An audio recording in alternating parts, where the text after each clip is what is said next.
Welcome everybody to a special episode. No, I'm just playing. We just couldn't shoot yesterday, so we shooting today. Another episode of Hidden Truth Seventh Day.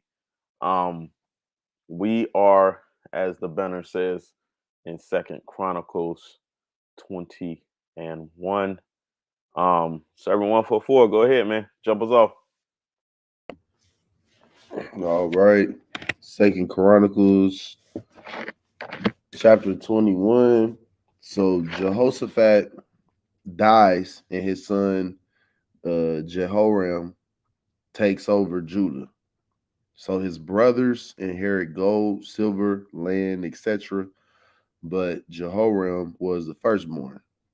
So when Jehoram became king, he strengthened himself and killed all his brothers with the sword and also the princes. Jehoram walked in the ways of the king of Israel. He married Ahab's daughter, and he did evil in the sight of God. But God would not destroy the house of David. So the Edomites revolted from Judah and made themselves a king.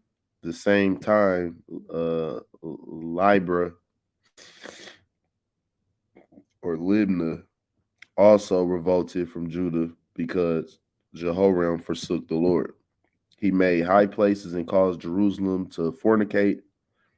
Elijah the prophet tells him through a letter, because you have not followed after Jehoshaphat or Asa, but walked after Ahab and slain thy brothers, etc., that God will smite the people, the children, wives, and all thy goods.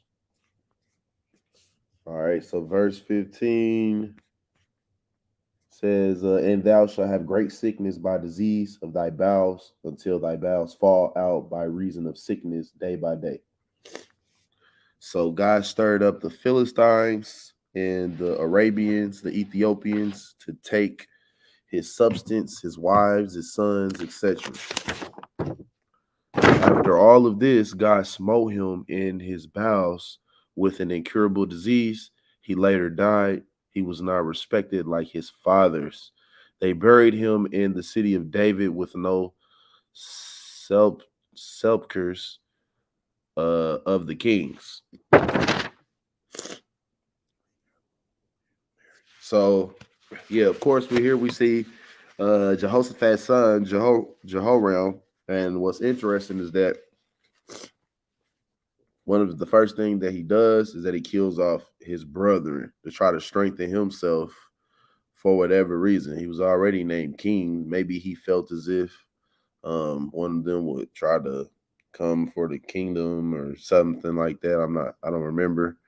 So then we see that he does evil. He does not follow the way of his father or his grandfather, but he follows the way of Ahab. But he also marries into the family. So I definitely note here, it's definitely important to be careful with who you marry. How can two walk together unless they agree that we cannot serve two masters and that darkness and lightness does not match, or they don't mix. Darkness and light, they do not mix. You cannot mix the kingdom of darkness with the kingdom of light. But at any rate, God would not fully destroy the house of David due to his respect to his servant David and his will. So then moving down. So we definitely see that bad leadership can cause the people to fall. Said that he made high places and caused Jerusalem to fornicate, things of that nature. We also see that after he reaped unto the flesh that much, he after he sold unto the flesh as much as he did, he ended up reaping corruption unto his flesh as well. So he had an incurable bowel disease, and God also stirred up different armies to go take his spoils and his kin. And once he was buried, he did not receive the same respect of his fathers. And that's all I have for 21.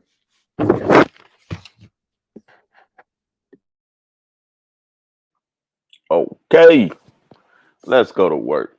Um, 21. Um, th- I, this is an interesting thing. Um, I guess the thing that stands out the most to me is the fact that Jehoshaphat made an alliance.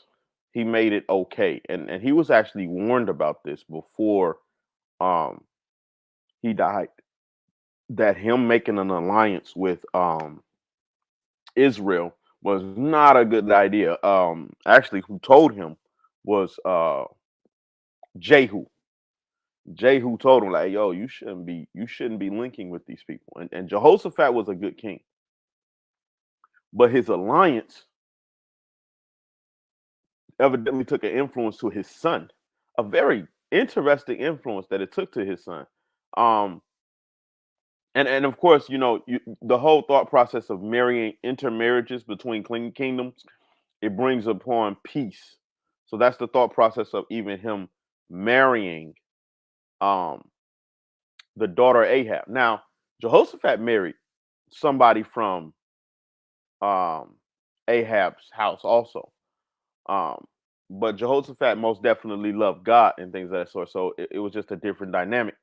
But his son took to the ways that Ahab had, and I'm pretty sure a lot of the ways that they were serving the gods was fairly intriguing, and it was probably more freeing than serving the God of Israel. Um, so you have him. He gets this position. He's the oldest son. He gets the position as king, and the first order of business is to kill all his brothers. Now the Bible says his brothers was better than him. They were like, I guess they probably looked after the ways of their father more than he would. And so maybe he's under the impression, okay, people like my father as king, and if they see how my brothers interact, somebody might try to get at me and put them in my place. Now, this is all speculation because the scripture don't give you all of that, but that's probably what he was thinking because he wasn't liked. It's clear in the scriptures when he dies. It says nobody mourned him. So he wasn't like, so that could have been a thought that really went through his head. Don't nobody like me, but they possibly liked his brothers because the brothers, it was said that the brothers were good or they were better than him. It literally said that they were better than him. So that was somebody's opinion, which probably was widespread. So he decided to kill all his brothers to secure himself in that position, um, which didn't secure him, at least not for long. He only spent 8 years in the position. He dies of a deadly disease that tortures him. This is pure torture. His intestines came out of his stomach slowly. So this dude went through agonizing pain and he didn't even get to enjoy his reign. So if his mindset for killing his brothers was so that he could reign and have that position, he never got to, he didn't reign long and he never even got to enjoy it because he lived a torturous life due to this disease. And the only reason God didn't wipe his whole family completely out is because of David, the covenant God made with David. Another thing is just like Servant 144 said, you got to be careful who you marry. She was encouraging him. She was kind of mentoring the dude into some of the things that the ways that he was thinking, and it completely. The Bible says the end of there's a way that seems right into a man, but the end of that way is death. And this dude's body completely turned against him.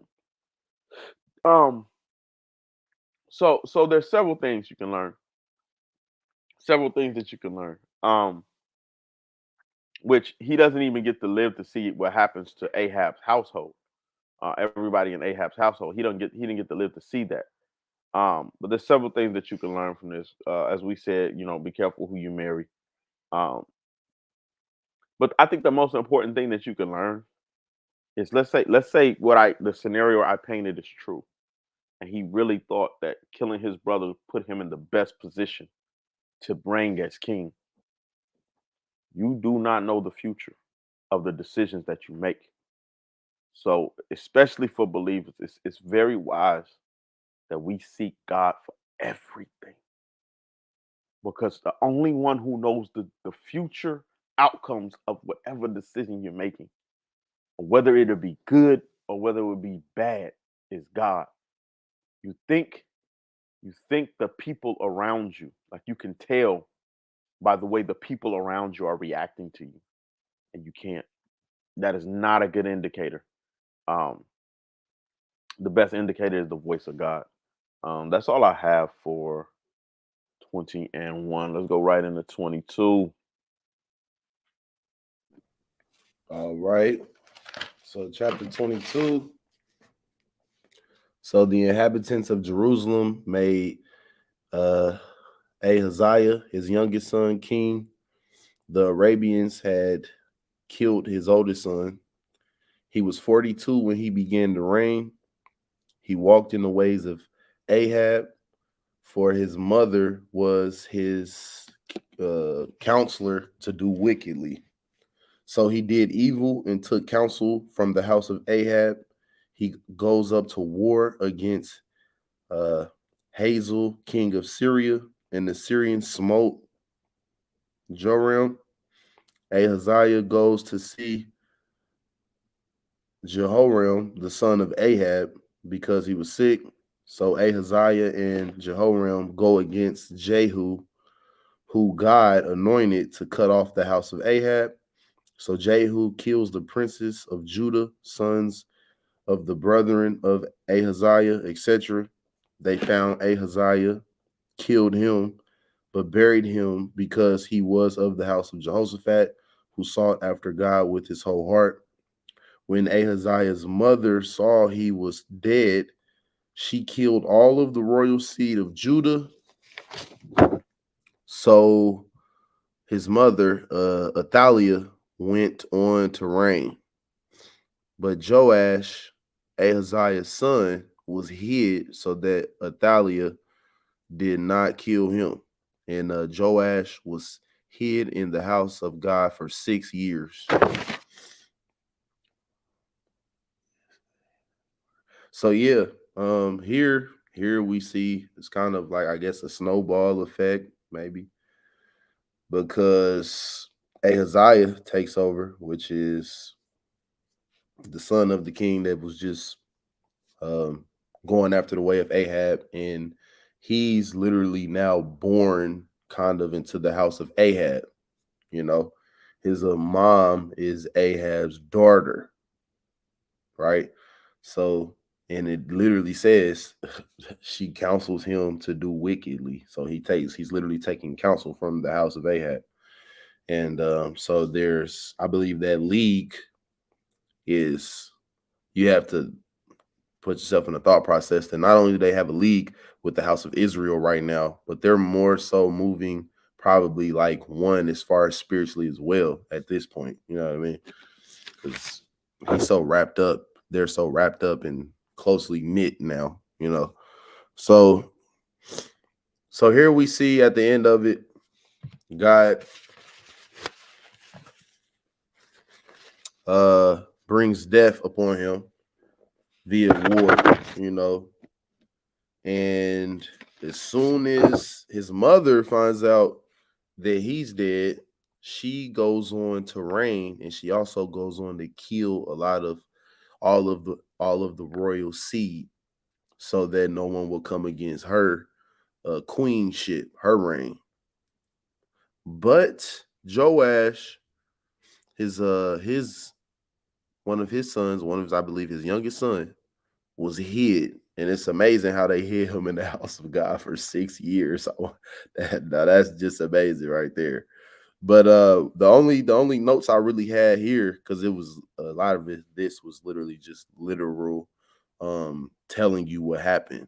And I didn't pull a whole lot out of it more than what I did from the previous chapter, except for temporal scheming, right? You trying to temporally do your own thing, a temporal scheme, a temporal fix against God's will, does not is not going to end well in the long run, right? So a temporal victory here, um, for a while here on Earth, it can look and seem good to us, but what is the end result?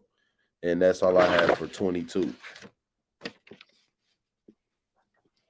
All right. Um, 22. So you have here Mr. Uh, um, Ahaziah. He gets killed. Now at this point, Jehu is doing all of this killing. Jehu is wiping out all of the house of Ahab. Right now, Ahaziah is technically a part of the house of Ahab, because his father married Ahab's daughter, and had that's how he exists. So in some level of technicality, he's actually from both households. He's from Judah and he's from Israel's kingship. So he's double royalty at this point. Okay, and so he gets offed, and his brothers and things of that sort gets offed. They all get popped off, and so now his children are the only way you get an heir. Now, what does mom do? Mom does exactly what her husband did. Her husband killed off all his brothers. So, and this the thing that they're different. Like, she has more of a reason to kill off her grandsons because they're getting the kingdom if they're still alive. She has to fight to get this position. Um, and so, with her husband, he didn't have to fight to get the position. He had the position already, and then killed off his brothers. So she's carrying on um a tradition that he accepted. And off the top, she might have encouraged him to do it. This might have been her idea from the get-go. Hey, yo, secure your position by killing off your brothers. I know you king already, but if you kill them off, you'll be a solid king.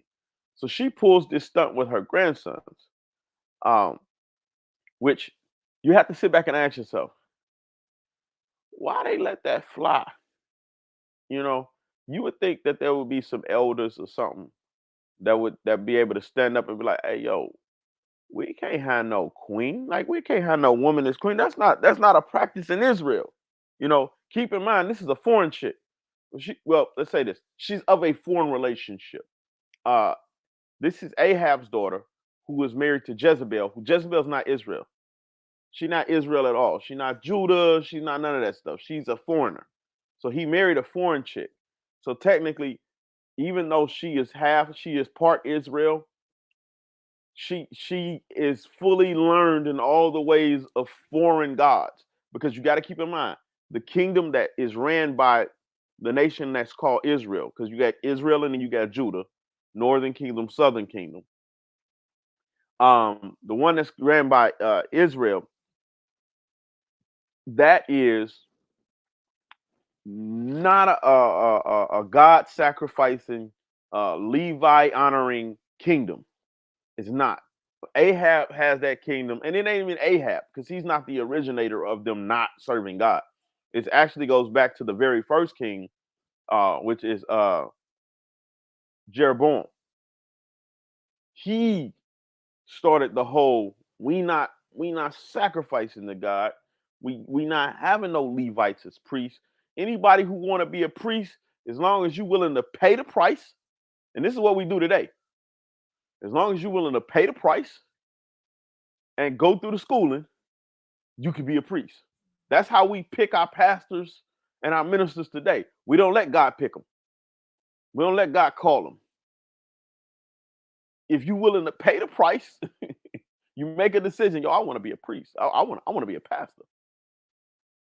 And you pay the price to go to school. You get your education, and boom, we put you in the gear. And it's a sad thing because that's a calling. That ain't something you can go to school to get. Now, I'm all for I'm not really for you going to school to learn the Bible. I think, you know, you should be a part of a congregation, and they should be teaching the Bible, and you should be going over the scriptures um, at home, praying, and really digging into these scriptures. I think that's the best way to learn. Is really to have a relationship with God, because the whole notion of the scriptures is to help you develop an ear for God's voice. That's the whole notion of the scriptures in the first place. And so when you run into bumps, you're supposed to be praying and with a group of brothers, and bouncing things off of the brothers and bouncing things off of the sisters, um, to get a clarity as a unit of the body of Christ. We should have clarity in the word of God. But we do live in the most deceiving time there is. And so in a lot of cases, that is not happening. In fact, in vast majority of cases, that's not happening. So brothers and sisters are not being edified in what the actual scriptures say. We go to college and we get this bogus college education. In a lot of cases, people don't like to accept what the word says, um, because of how they learned it. And for some strange reason, people still feel like God thinks like them. Like God thinks like us. God don't think like us. That's the reason why when you run into an issue with the scripture that you have, you don't dismiss it and say, "Oh no, that's not really what that means." You go through it and you say, "Okay, God, why is this in here? I don't agree with it. Show me why that is." But that's the origins of why uh Israel um is anti-God pretty much. They're pretty much anti-God. The only taste of God they get is when they do interact with Judah. So Judah must be in a leadership position over Israel. But in this transaction, we're putting Israel into the leadership position over Judah in all technicalities. So Judah's submitting to Israel as if Israel has the greater ideas or has the greater covenant or whatever. They don't. They don't even know God to that degree, or to the degree that they're supposed to, because they're supposed to come back to Jerusalem to worship God, and they're trying to stay separate so they can continuously be a kingdom. But in this case, Athaliah, who's kind of technically Israel, she's practicing all the practices of Israel, and really Ahaziah kind of brought that in, really through his father Jehoram. Um, they brought these practices in, and so now they're acting just like Israel instead of influencing Israel to act like Judah. Um, and so in order for her to reign, you have to have a corrupted setup in the first place, which you see how corrupt the minds of Judah is at this point, because they still accepted uh, uh, uh, her husband killing off all his brothers. That was accepted. And so when this happens, instead of dealing with her directly and shutting that junk down, they accept her as queen, because there's already a level of corruption that's already there. Uh, and they probably, I don't see how they felt like, I don't see how they would feel like that would be a real issue though, because Jehu just took out all of Ahab's kingdom. So it's not like she has Ahab's kingdom to back her as queen. So why this went on for 6 years is just this has to be just something that God desired to happen. Uh, um, in that, what's that? Because I can't see how anybody would fear her other than she just had the backing of some solid corrupt dudes in that kingdom. Other than that, I don't see how you fear her. She seems to be toothless, because Ahab and all his people is dead, and Jehu is against all of their practices. So Jehu would not defend her. So she's toothless. But it goes on. She reigns for 6 years. She gets the same bad idea as her husband, who only reigned for 8 years and died due to the disease. And this is the thing when it comes to the diseases. A lot of times people feel like, oh, I got this disease because this is what happens to people sometimes. And the Bible clearly shows you that these diseases are um, they are sent by God, right? And so the question is, why did God send them? And I think that's the question we always have to ask, because you can't say in every case it's sent by God um, in in a in a in a way of punishment, and maybe you can say it. I don't really know. I don't know what you can say because I don't know. Because I mean, in a lot of cases, we look at you had to do something severe to get this disease. But maybe you don't have to do something severe. I don't have an opinion on that yet. I have to meditate on that because I really don't know what is the origin. I mean, we know these diseases are at minimum allowed by God. The reasons vary. You can say the reasons vary, but I think it's still worth seeking God for. Okay, God, why am I going through this? What is it? And in some cases, you find out. Um, I think if we seek God, I think in all cases you'll find out. But you know, I think the issues with us seeking God is we don't do it. Um, but I would think, and you would hope to think that she would look at his reign and say, maybe I shouldn't do this. But she's not thinking clearly, and she doesn't even serve this God. So she goes off and kills all of her grandsons and reigns for 6 years, 2 years less than her husband. Um, which is sad because her son only reigns for 1 year.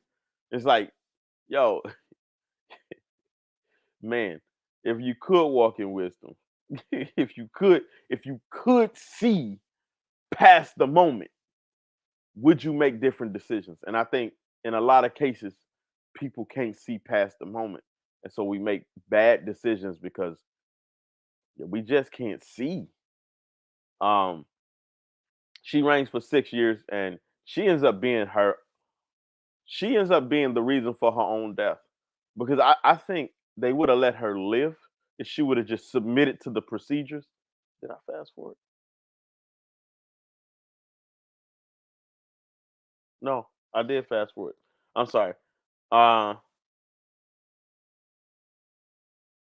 okay, yeah, he was hitting. Okay. That's the next chapter. I am done with chapter 22. We can go straight into 23.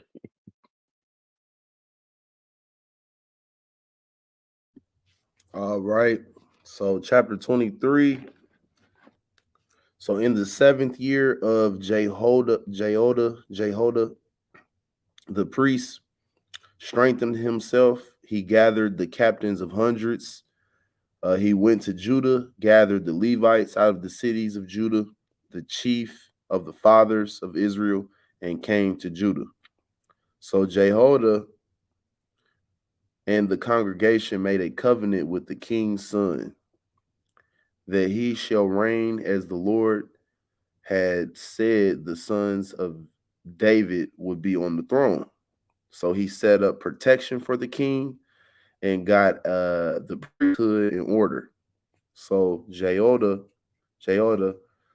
gave the captain spears, bucklers, shields, etc. of King David from the house of God. So they protected Joash, the son of Ahaziah, and anointed him to be king.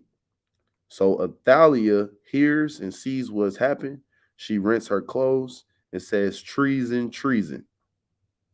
So Jehoiada had her killed, but not in the house of the Lord. So Jehoiada makes a covenant between him, all of the people, and the king, that they will be the Lord's people. So all of the people go to the house of Baal. They break it down, all of the altars, all of the images, and they killed the priests of Baal. So he reset order of the priests, the Levites, the captains, etc. All of the people of the land rejoiced.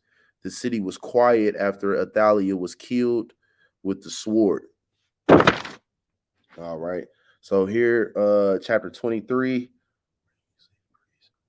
So here we see the priest Jehoiada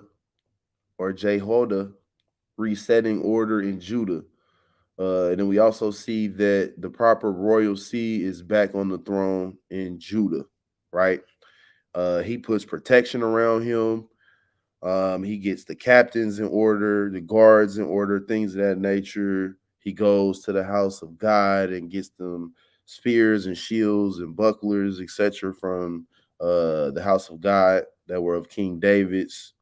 Uh, like I said, he gets the priesthood in order. He also anoints um, that son to be king, the one that was hidden, and not only that, they kill Athalia, who we understand was wicked, So they kill her, and things are in order, things are set. So yeah, so again, we really have to be careful how we deal with the kingdom, and how we deal with God's people, not trying to scheme and things of that nature within the kingdom, you know. But to handle things in an honest manner, we see that Athalia definitely brought this upon herself, try to take out all of the royal seed. And it's also just good to see that the priest, Jehoiada here, had enough insight from God to come and get the kingdom back in order in a very pivotal, in a very and what was havoc, what was crazy, in a very and transition it in their hearts back to God. We even see the covenant that's made between him, the people, the king, and God to be people of God. And then just to put the icing on the cake, they go to the house of Baal. Now the whole story here is not told, or the details of the story of how they broke down the house and the altars and killed the priests, etc., was not told, because Jehoiada kind of played the people as if, oh yeah, some whoever worship Baal, yeah, we gonna worship Baal even the more. Then he tricked all of the people that were Baal worshipers to get in that to go there, and then it was a great slaughter, if I remember correctly. Then it was just a great slaughter, boom, and the whole house of Baal was wiped out. And yeah, so then we see revival in the kingdom restoration, resuscitation, uh, and now they can get back to resting in God's work. You know what I mean? Sabbath principles, and that's what we see here. So order is reset, and that's what we have for 23.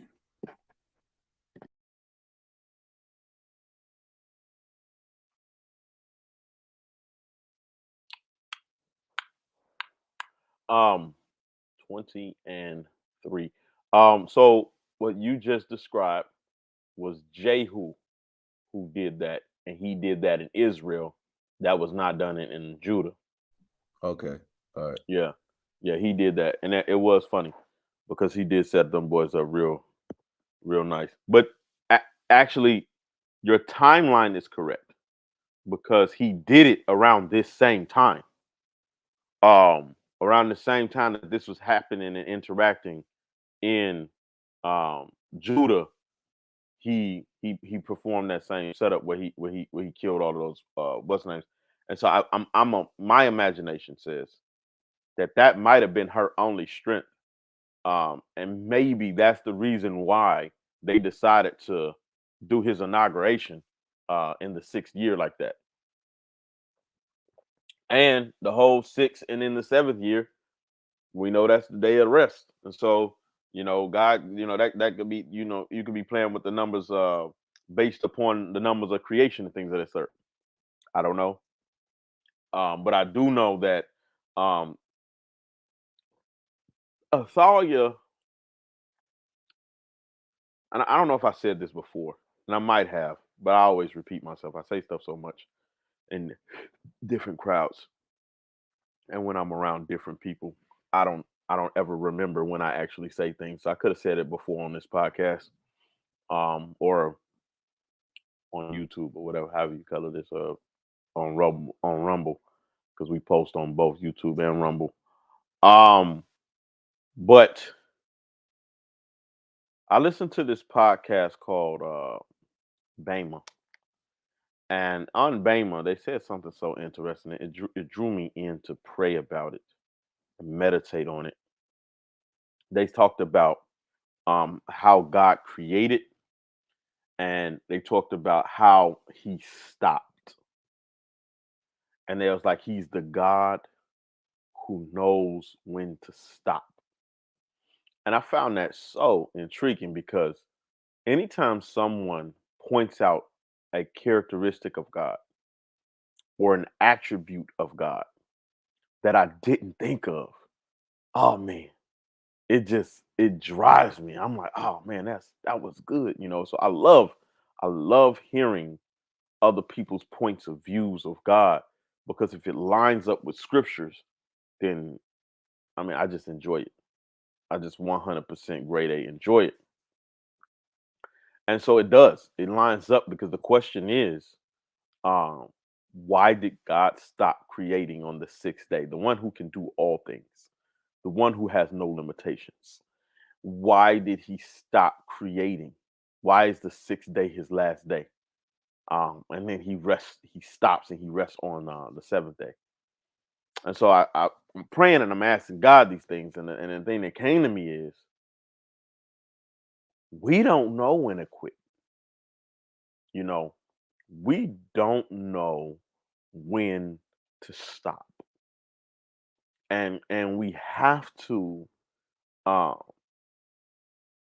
we have to be governed by God or we won't stop. Um, you know, we have something called a nuclear bomb, and we have enough nuclear bombs on this earth to destroy it at least 50, 60 times, maybe. Why would we create something like that? Why would we create the weapon, not just of the destruction of our enemies? We created the weapon that destroys ourselves. Why would you do that? I think you do that if you don't know when to stop. You don't know when to stop creating. You continuously create. You know, um, you look at the whole thing with sexuality right now. Uh, we have added more genders than I even understand to know. And the question is why? Is because even when there is a clear and evident stopping point, we don't know when to stop. We just keep it going because we don't want to be restricted to stopping. And so you can't self-restrict. Like we need a higher power so that we may be restricted because we won't self-restrict. And so um that is um Athalia's problem. She didn't know when to stop. I feel like if she would have stopped and accepted what happened, okay, you tried to kill all your grandsons. That didn't work out too well for you. This son um, got out of he slips within the cracks, and he has a whole backing at this point. It's better for you to skip town. It's better for you to get the heck up out of there than for you to yell treason as if you're against the whole process. And now you're part of the problem, and you have to be stopped. And so her life gets taken away because she couldn't see in that moment the best decision for her to do was run. It was not to stand firm and think that somebody was going to be on your side.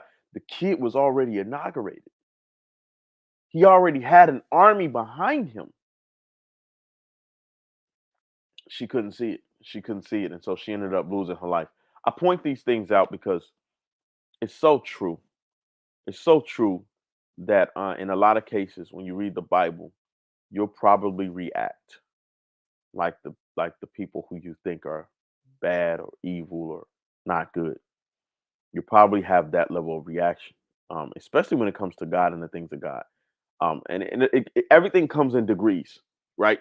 Everything comes in degrees. It may start off, your reaction may start off in the degree of Jehoshaphat's, right? Trying to serve God, but also trying to unify people.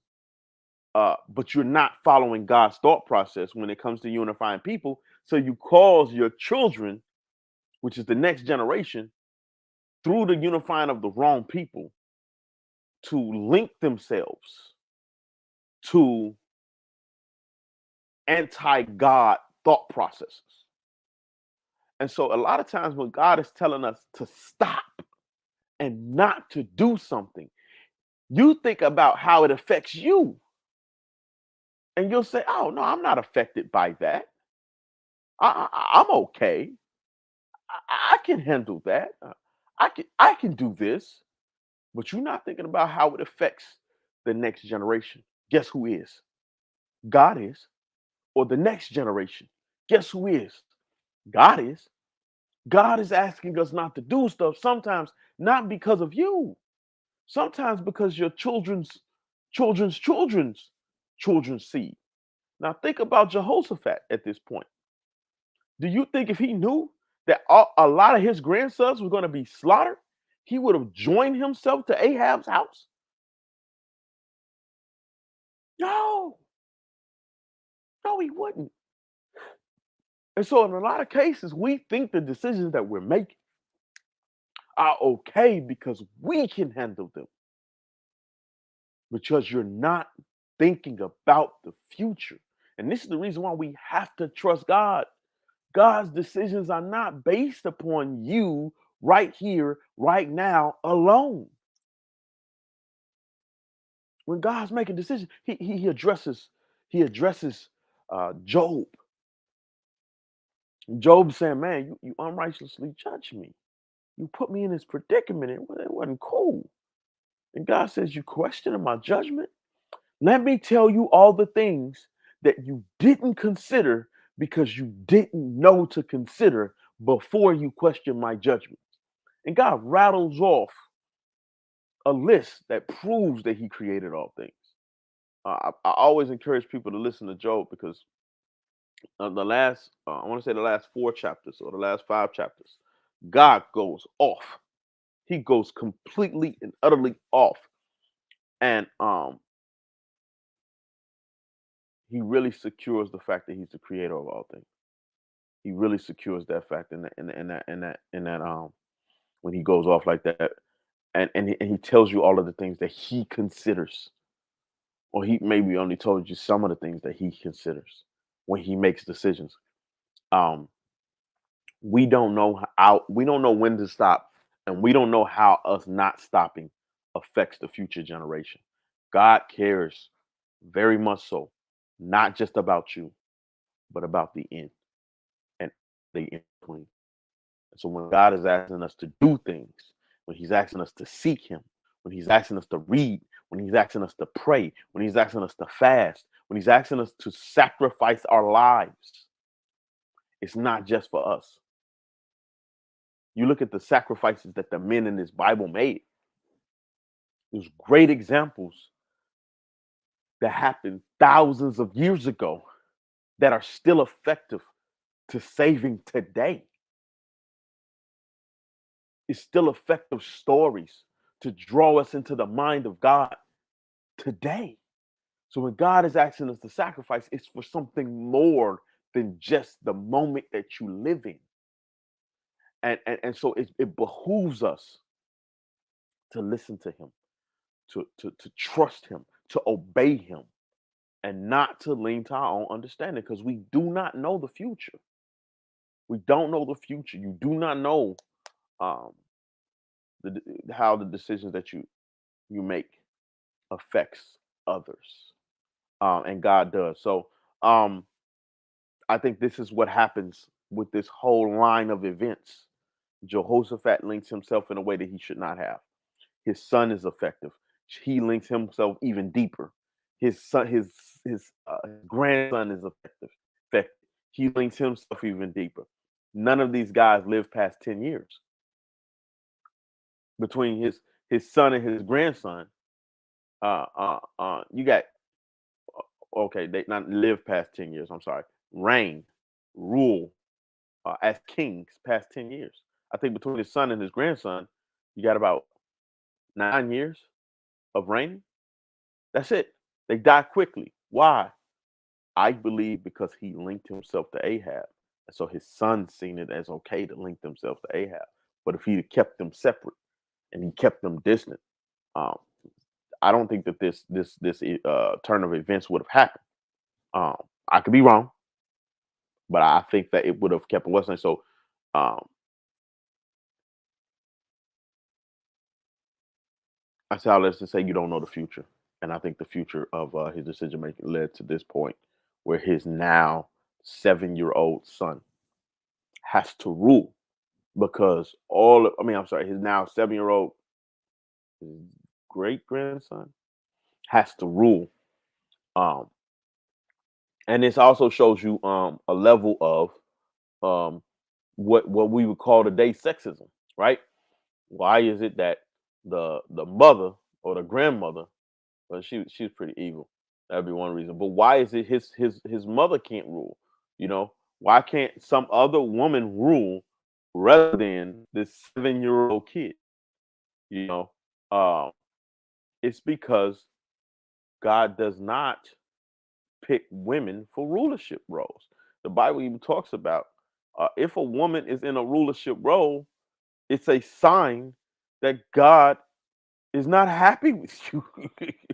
It's the sign of the fall. You are in a really bad spot. 'Cause the Bible calls the woman the weaker vessel, and it's for a reason.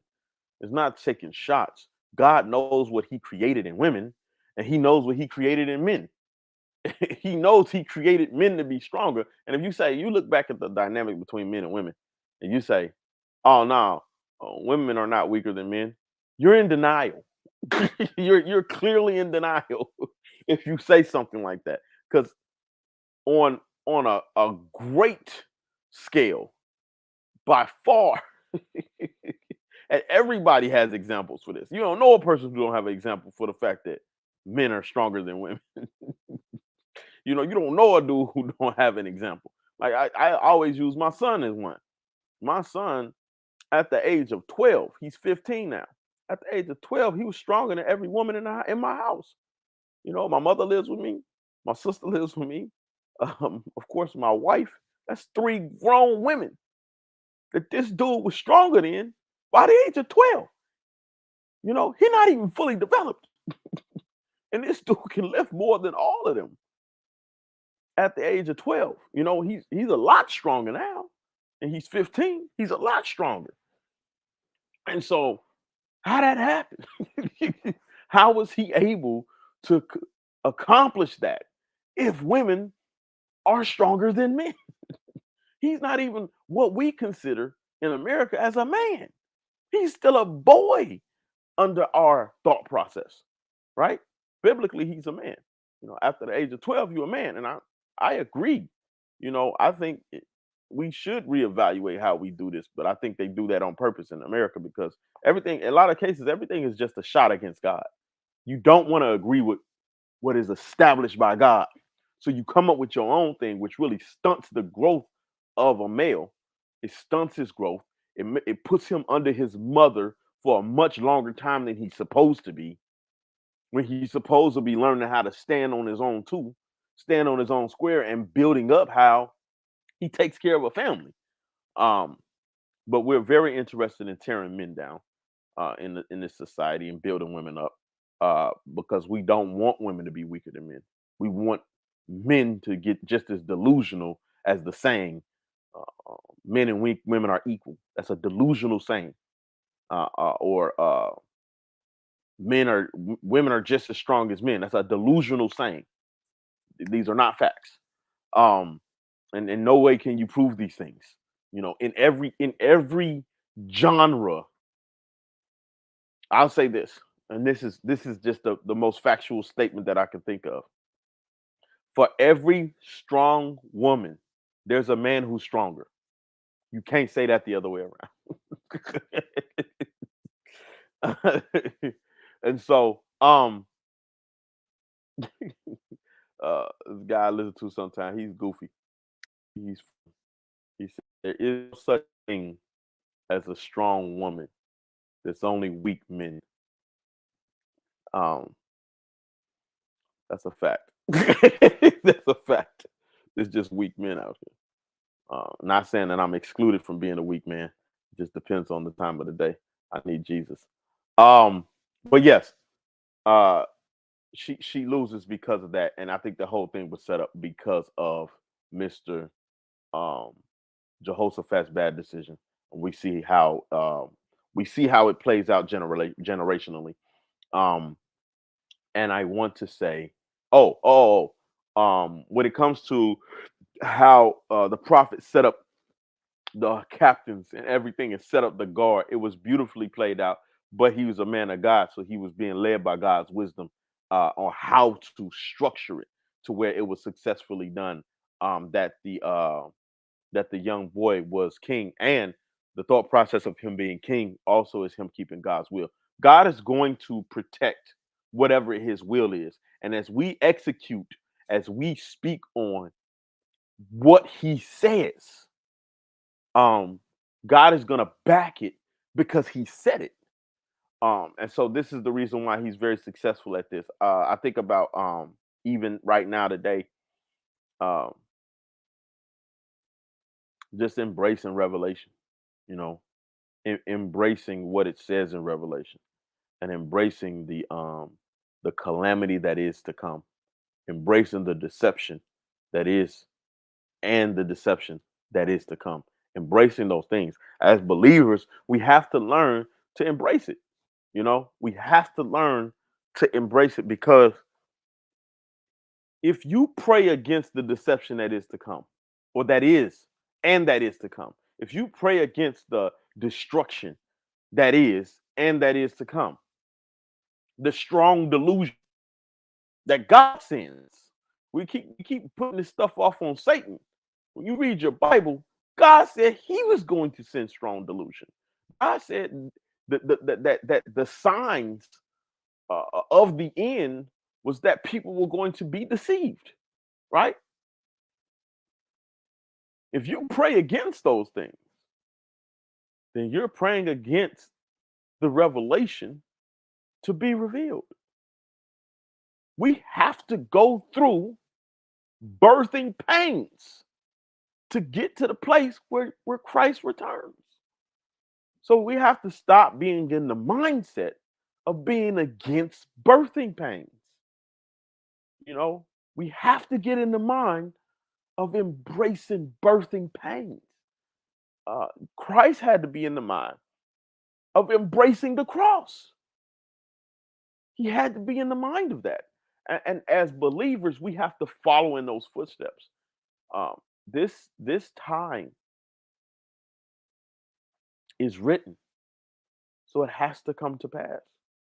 The destruction that's on this way is written, so it has to come to pass. They rejoiced about it in the Bible, and believers today should rejoice about it. Why, you may ask? Why should we rejoice about destructions that is to come? Why should we rejoice about these things? Um, because we don't know when to stop.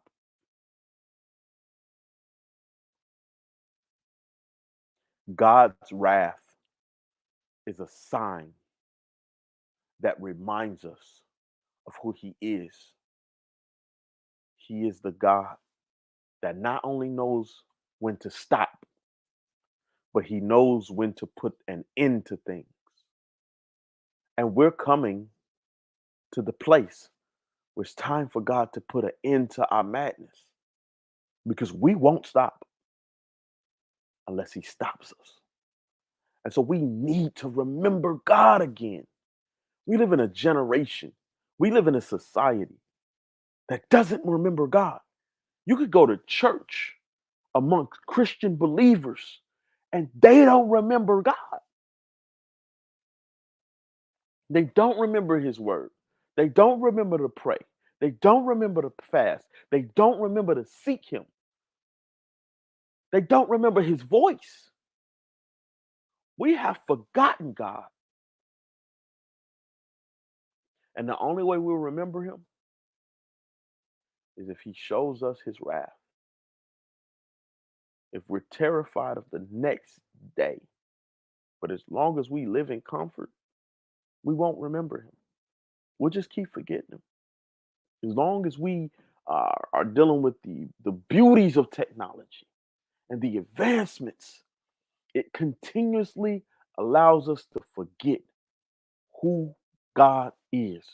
So now you could go to church and you can preach a whole sermon for 50 years of the love and kindness of Jesus and the things Jesus wouldn't condemn and the things that Jesus wouldn't say, the things that Jesus wouldn't correct, the things that Jesus has no problems with. Jesus doesn't care about that. You can do this, you can do that, you can do everything. Believers they're open to be able to do any and everything. Why? Because Jesus wouldn't condemn you. He wouldn't tell you to stop. He wouldn't tell you to stop.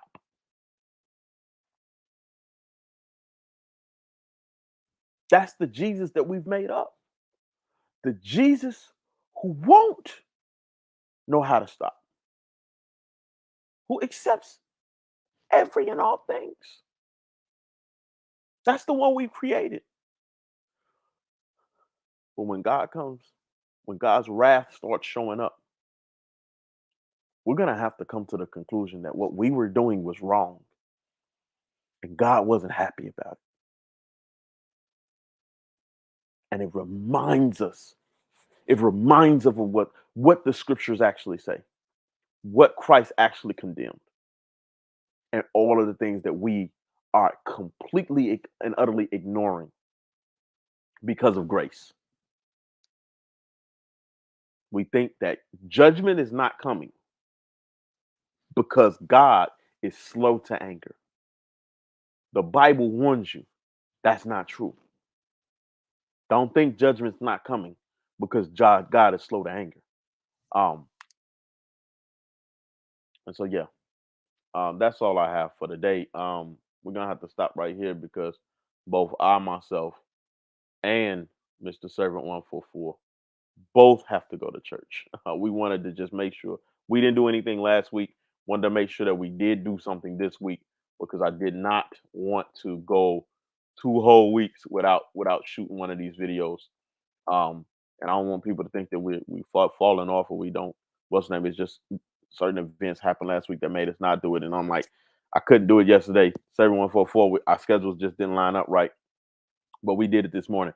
Um, as I say, and if you listen to these messages at all, you automatically know I need prayer because help me, Jesus. But pray for me, pray for the channel, pray for everybody you see on the channel, and as we come and understand who you are, we will be praying for you. The Lord bless you and keep you.